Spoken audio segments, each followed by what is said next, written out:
खतरा बनता जा रहा बांग्लादेश, सतर्क रहे भारत। शेख हसीना की सत्ता से विदाई से लेकर डॉक्टर मोहम्मद यूनुस द्वारा अंतरिम सरकार की कमान संभालने तक एक बात तो स्पष्ट रूप से उभर कर सामने आती है कि चीन बांग्लादेश पर अपनी पकड़ लगातार मजबूत करता जा रहा है। सत्ता से विदाई से ठीक पहले शेख हसीना ने जुलाई 2023 में चीन का दौरा किया था, जहां 20 सहयोग समझौते पर हस्ताक्षर हुए और कई नई परियोजनाएं शुरू की गई। इस यात्रा के दौरान चीनी प्रधानमंत्री ली कियांग ने बांग्लादेश को 1 अरब अमेरिकी डॉलर की आर्थिक सहायता की घोषणा की। हसीना ने चीन को बांग्लादेश के विशेष आर्थिक क्षेत्रों और केवल चीनी निवेशकों के लिए आरक्षित निर्यात प्रसंस्करण क्षेत्र बंगबंधु औद्योगिक पार्क में निवेश बढ़ाने के लिए आमंत्रित किया।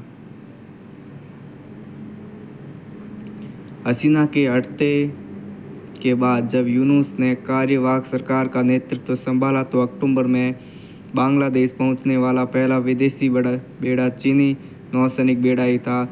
अपनी हालिया बीजिंग यात्रा के दौरान यूनुस ने बांग्लादेश के मोंगला बंदरगाह के आधुनिकीकरण के लिए चीन से लगभग 400 मिलियन अमेरिकी डॉलर की सहायता प्राप्त की। इसके अतिरिक्त उन्होंने चीन को बांग्लादेश के लाल मुनीर हाट जिले में एक हवाई अड्डा बनाने का आमंत्रण दिया। इस काम में एक पाकिस्तानी कंपनी सहायक ठेकेदार के रूप में शामिल होगी। वैसे भी लंबे समय से बांग्लादेश के टैंक, पनडुब्बियों और युद्धपोत समेत सैन्य साजो सामान का 70% से अधिक चीन से आता रहा है। बांग्लादेश की विदेश नीति को समझते समय ये गौर करना जरूरी है कि चाहे हसीना का शासनकाल हो या यूनुस का, चीन ही उसका प्राथमिक साझेदार रहा है। वास्तव में belt and road initiative BRI को सहमति देने वाली सरकार भी शेख हसीना की ही थी। चीन ने 2024 तक बांग्लादेश में बड़े पैमाने पर निवेश किया। 2018 में बांग्लादेश को सबसे अधिक 3.6 अरब डॉलर का प्रत्यक्ष विदेशी निवेश मिला, जिसमें से लगभग 1/3 निवेश 1 अरब डॉलर से अधिक चीन से आया था। हसीना और यूनुस की विदेश नीति में काफ़ी अंतर नज़र आता है। हसीना के कार्यकाल में यद्यपि चीन मुख्य आर्थिक और रक्षा भागीदार था, फिर भी भारत के साथ संतुलन की झलक दिखाई देती है। इसके विपरीत यूनुस चीन का इस्तेमाल भारत की संप्रभुता को चुनौती देने के लिए कर रहे हैं। इसका एक उदाहरण यूनुस का वह बयान है जिसमें उन्होंने कहा कि भारत के साथ उत्तर पूर्वी राज्यों जो ज़मीनी सरहद से बंधे हैं और हिंद महासागर का रखवाला केवल बांग्लादेश ही है। उन्होंने ये बयान तब दिया जब वह आर्थिक सहायता की तलाश में बीजिंग पहुंचे थे।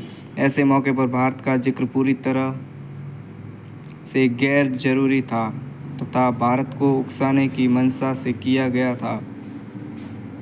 बांग्लादेश की खाद्यान्न संकट के समय यूनुस की मांग पर भारत से उसे 50,000 टन चावल उपलब्ध कराया था। इसके अतिरिक्त बांग्लादेश विद्युत विकास बोर्ड ने अब तक अदानी समूह को बिजली आपूर्ति के लगभग 800 मिलियन डॉलर का बकाया भुगतान नहीं किया था। इसके बावजूद यूनुस के नेतृत्व में बांग्लादेश भारत के खुले तौर पर शत्रु के रूप में प्रस्तुत करता है ताकि अपने शासन की विफलताओं को बिना आधार के हसीना के सिर मढ़ा जा सके। बांग्लादेश का चीन की ओर झुकाव यूनुस के समय शुरू नहीं हुआ, बल्कि वह शेख हसीना के शासन में ही शुरू हो चुका था। निष्पक्ष रूप से देखा जाए तो हसीना भारत नहीं बल्कि चीन की ओर झुकी हुई है। बांग्लादेश की अर्थव्यवस्था गंभीर दबाव है। तो दोस्तों, आज हमने बात की खतरा बनता जा रहा बांग्लादेश, सतर्क रहे भारत। तो ऐसे ही वीडियो देखने के लिए हमारे चैनल पर सब्सक्राइब करें। वीडियो अच्छा लगा हो लाइक कमेंट करें। Thank you so much. जय महाकाल, जय हिंद, वंदे मातरम।